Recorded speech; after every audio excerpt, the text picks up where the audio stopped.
a very warm welcome to Bharata First. I'm frankrausanpereira. This is FRP Explains. Nigeria has indefinitely banned Twitter. What a bold move by the African nation. Why did it happen? Because Twitter banned the president of Nigeria for 12 hours or suspended his account for 12 hours, and this did not go down too well with the authorities in Nigeria. Twitter said that the comments made by the President Muhammadu Buhari was against the sentiments of the people and was sensitive in nature and went against their policies and hence had to suspend his account for 12 hours. In return, what Nigeria did was that they banned Twitter indefinitely, and the president has asked his government and his ministries to look into the feasibility of bringing in some kind of regulation as far as social media is concerned, because they are fed up with what the tech giants and the social media companies are doing in Nigeria. Back here in India, we are still debating about whether or not companies like Twitter, WhatsApp, and Facebook can be dictating terms to us or not. The debate is still on. The flame has been subdued for the time being, but the issue at hand has not been resolved. And we are still dilly-dallying about what to do with these tech giants and what not to do. The data privacy bill supposed to have come in long time ago. Still there is no forward movement on that, and it continues to be in a limbo. India should take cue from what Nigeria has done and take a strong decision with regards to the tech giants, because they cannot dictate terms to us. Twitter has immediately gone into talks with the Nigerian government to try and sort out this issue, but the ministry concerned has said that currently Twitter is banned even indefinitely. They'll see what needs to be done later on. So clearly Twitter needs Nigeria. So imagine how much more Twitter will need India if we actually put our foot down and take a strong stand.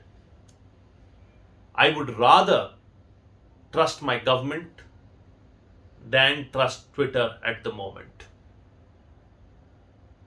That having been said, Twitter also has the responsibility. If someone spews venom, someone spews hate on its platform and does something wrong, it should immediately take down the tweet and it should immediately take corrective action. There is no doubt about it, because violence and hate cannot be propagated on any platform and we should condemn it.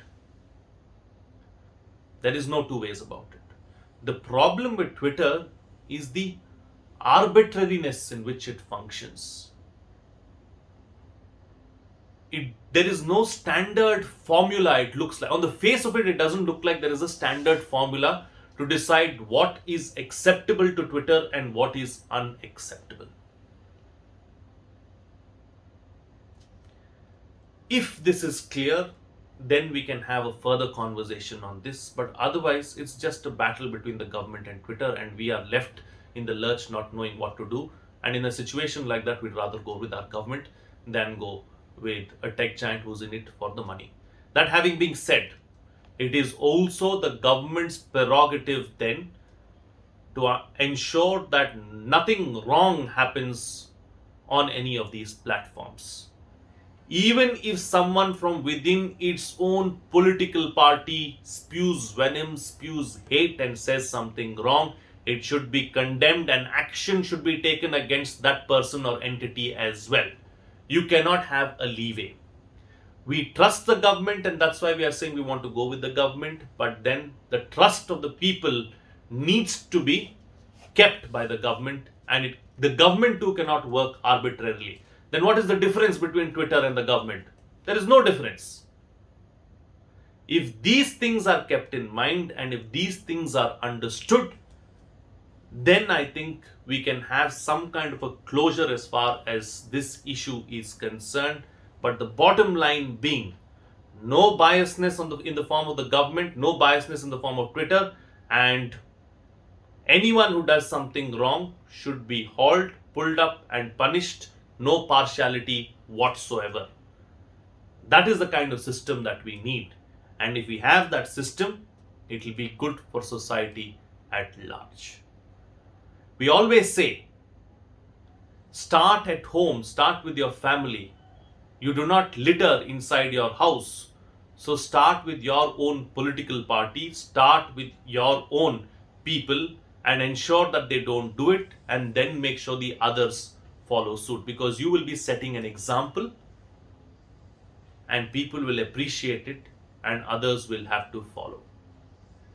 With that, it's a wrap on this edition of FRP Explains. If you like the content, you will like the video, subscribe, hit the bell icon, and then all notifications. For those of you who would like to come forward and make a contribution, you may do so by using our UPI IDs. A small contribution that you make will go a long way in us bringing you this content. Do let us know what you think about this particular issue, and if any feedback and suggestions that you want to give us, you can do so in the comment section below. Looking forward to reading your views. That's it from me. See you again next time.